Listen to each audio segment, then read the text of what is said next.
네, 시작하시죠. 이재명 당대표의 속개 선언으로 더불어민주당 제184차 최고위원회 회의를 속개하겠습니다. 네, 회의를 속개하겠습니다. 그러면 먼저 이재명 당대표의 모두 발언이 있겠습니다. 네, 우리 국민 여러분, 그리고 우리 당원 동지 여러분, 우리가 좋은 소식들을 이 자리에서 많이 얘기할 수 있으면 좋겠다는 생각이 듭니다. 자꾸 뭔가 문제되는 걸 지적을 하려다 보니까 조금 부담되는 건 사실인데, 오늘도 중요한 지적을 하나 할까 합니다. 대한민국은 원래 민주주의가 발전 성숙한 나라로 여러 나라들의 모범이 되어 왔습니다. 그런데 안타깝게도 뉴욕타임즈가 10일자로 윤석열 대통령의 언론 장악에 대한 열의는 한국의 군사 독재 시절을 연상시킨다. 이런 보도를 했습니다. 검찰이 정권의 비판적인 언론을 겁박하고 수사 대상으로 삼자 이를 비판한 것입니다. 국회가 통과시킨 방송 3법 공포는 그야말로 국제적 망신거리가 된 윤석열 정권의 그릇된 언론관을 바로잡고 언론 자유를 회복할 마지막 기회라는 말씀을 드립니다.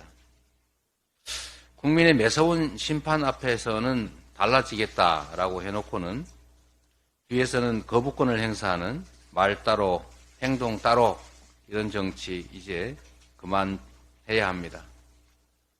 민심도 거부하고 국민도 거부하고 국회도 거부하고 그리고 거부권도 남발하고 청문 채택도 보고서 채택도 안 된 인사들을 마구 임명하고 이런 결국 이런 거부 정치, 이 거부 정치를 이제 그만해야 됩니다. 존재를 인정하고 협력하고 힘을 모아야 될 때라는 생각이 듭니다. 후보 시절에 언론 자유가 민주주의 사회의 기본이라고 말했던 대통령이 이제 와서 혹여라도 방송 3법 입법을 거부한다면 언론 자유의 신봉자라고 주장하면서 언론 통폐합과 언론인 숙청에 나섰던 과거의 독재 정부와 다를 게 없을 겁니다. 언론 탄압 정권 또는 거부 정권, 말 따로 행동 따로 정권 이런 오명을 씻으려면 방송법 즉각 수용하기 바랍니다. 윤석열 정부의 묻지마식 건전재정 고집 때문에 지방정부들의 재정이 파탄나게 생겼습니다. 중앙에서 기침만 해도 지방은 독감이 들 정도인데 사상 최대의 세수 펑크 때문에 올해 정부가 지방정부들에게 지원해야 될 교부세, 교부금이 20조 원가량 줄어들 전망입니다.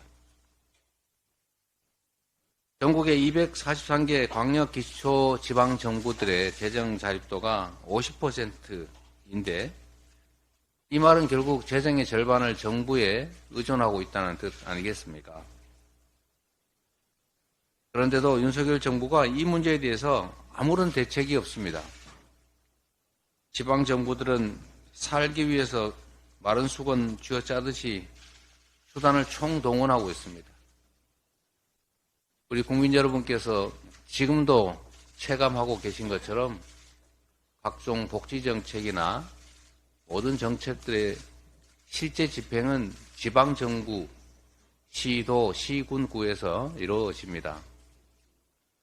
우리 지하 세방에서 사시는 어르신들의 빈곤한 삶이나 또는 병원을 가지 못해 전전긍긍하는 어려운 처지의 많은 분들이 결국 지방정부 재정에 의존할 수밖에 없는데 현재처럼 지방 교부세나 교부금이 대대적으로 펑크가 날 경우에 지방정부들의 살림은 그야말로 파탄날 것이고 우리 국민들의 삶도 매우 어려운 지경에 처하게 될 것 같습니다. 각별한 관심을 요청드립니다.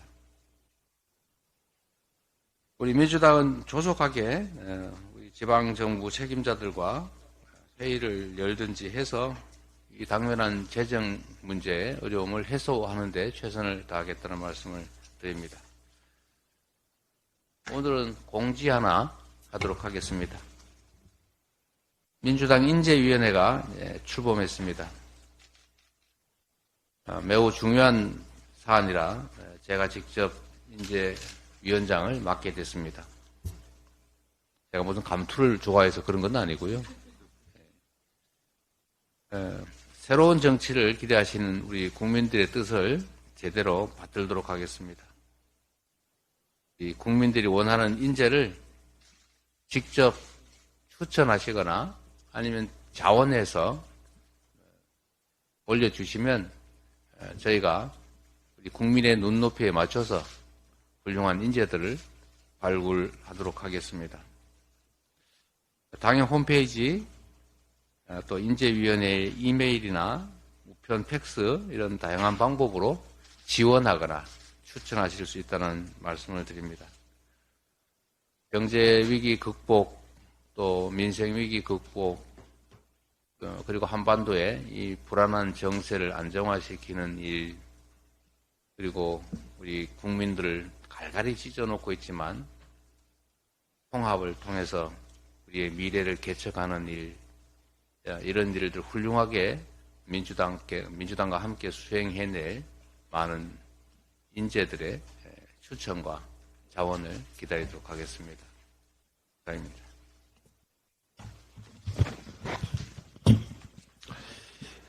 다음으로 홍익표 원내대표의 발언이 있겠습니다. 네, 윤석열 정부 경제팀의 경제위기에 대한 인식이 너무 안이한 것 같습니다. 최근 한국 경제가 구조적인 장기 저성장 국면에 빠져들고 있다, 심각한 경제위기가 발생할 가능성이 있다 등의 경고가 계속되고 있습니다. 경기 침체로 국민 생활은 더욱 어려워지고 서민과 취약계층이 벼랑 끝에 내몰리고 있습니다. 잠재 성장률이 1%대로 추락하고 IMF 경제위기 이후 처음 일본보다 낮은 경제 성장률은 우리가 처한 위기를 잘 보여주고 있습니다. 전문가들은 적극적인 재정 정책으로 성장 동력을 확보하고 고용과 내수 시장을 살리지 않으면 장기 불황의 늪에 빠지게 될 거라고 경고하고 있는 것입니다. 그러나 정부 여당의 인식은 안이함을 넘어 위기 불감증에 걸린 듯 한가합니다. 여당은 국민과 야당의 호소를 정치 공세로 치부하며 잘못된 경제 정책을 수정할 기회를 놓치고 있고, 더 나아가 마치 경제가 좋은 것처럼 국민을 호도하고 있습니다.